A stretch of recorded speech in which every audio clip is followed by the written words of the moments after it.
Bien bonsoir à tous mes petits emmêlés. Aujourd'hui on va parler histoire, histoire des dreadlocks. D'abord, qu'est-ce que les dreadlocks? Appelés cadnet ou bien encore à tort rasta, ce sont des mèches de cheveux qui, naturellement, si on ne les peigne pas ou ne les rase pas, s'en mêlent. On peut également les former avec un peigne ou un crochet, on peut faire des tresses qu'on appelle des vanilles, on peut bien sûr crêper les cheveux pour former une dreadlock. Mais d'où viennent les dreadlocks? Les premières traces de dreadlocks remontent à l'Égypte antique. Les membres de la famille royale ainsi que les hauts dignitaires portaient ce genre de coiffure, soit naturelle, soit en perruque. On en retrouve aujourd'hui sur les momies, sur les statues ou dans divers objets. Cette coiffure se retrouve en Asie, notamment dans la culture indienne, avec le védisme, qui est donc une croyance indienne, ou avec les sadhus. Comme en Égypte, en Inde ou en Chine, les dreadlocks étaient réservés aux hauts membres de la société et aux ascètes.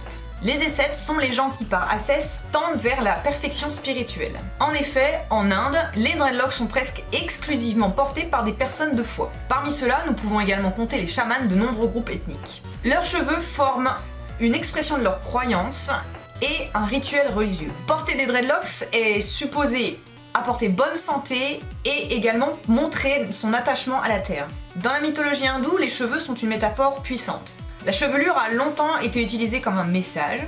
Les cheveux dénoués et indisciplinés montrent la nature sauvage, quant aux cheveux peignés représentent plutôt la culture. C'est pourquoi la divinité Kali a les cheveux mal peignés. Et les dreadlocks de Shiva sont une démonstration de la puissance de son pouvoir qui permet d'attraper les indisciplinés et de les soumettre. Ces cheveux représentent également la rivière sauvage, la déesse Gana. Notons qu'entre le 4e et le 7e siècle, les prêtres aztèques portaient également des dreadlocks. On retrouve les dreadlocks également en Europe, dans les peuples germaniques, chez les Celtes, chez les Vikings et chez les Grecs. D'après les comptables romains et de ce qu'on a pu en retrouver, les Celtes étaient décrits comme ayant des cheveux comme des serpents. Selon un mythe, les Vikings croyaient en une fée qui venait la nuit pour emmêler leurs cheveux et du coup ils ne démêlaient pas de peur de s'attirer le malheur. Bien sûr, nous retrouvons les dreadlocks dans la culture africaine de nombreux peuples tels que les Akan, Bantu, Maasai, Peul, Soninké, Okomfo au Ghana, les tribus Bono, Oromo, Gala et les prêtres d'Éthiopie appelés Bahatawi. Je suis désolée si j'ai écorché un de ces noms et si c'est le cas, je vous invite à me laisser un commentaire bienveillant pour me corriger en écrivant la phonétique. Pour eux, les locks avaient une forte signification raciale et spirituelle. Pour d'autres, il s'agit d'un symbole de fierté et de gloire ethnique, refusant les valeurs étrangères à l'Afrique. La chevelure crépue de ces peuples rendait la création de dreadlocks plus facile. Moins connus, les dreadlocks font également leur apparition dans les écritures saintes de la Bible. On y fait mention par Jean le Baptiste, mais également par Samson, qui en portait 7, et qui, lorsqu'elles lui furent coupées, perdit son extraordinaire pouvoir. Les Nazarites du judaïsme, les Dévriches, les soldats du roi Salomon et les moines chrétiens ont aussi vêtu ce genre de coiffure. Et enfin, comment ne pas en parler, les dreadlocks se retrouvent également dans la culture jamaïcaine avec le mouvement Rastafari. Associé de très près au mouvement dit Rasta, le port des dreadlocks exprime une spiritualité et de profondes croyances. Il y a cependant diverses significations et diverses théories. Premièrement, dans le mouvement Rastafari, le mot dread fait référence non pas à la peur du coiffeur, mais bel et bien à la peur de Dieu. Dread of God, fear of God.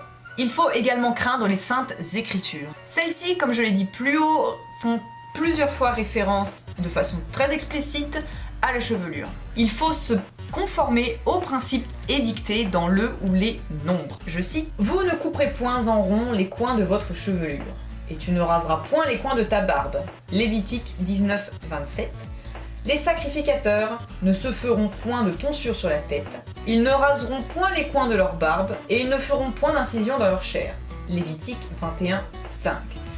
Ce point-ci me semble faire tout particulièrement écho de nos jours au tatouage. Pendant tout le temps de son naziréat, le rasoir ne passera point sur sa tête, jusqu'à l'accomplissement des jours pour lesquels il s'est consacré à l'Éternel. Il sera saint, il laissera croître librement ses cheveux. Nombre 6, 5.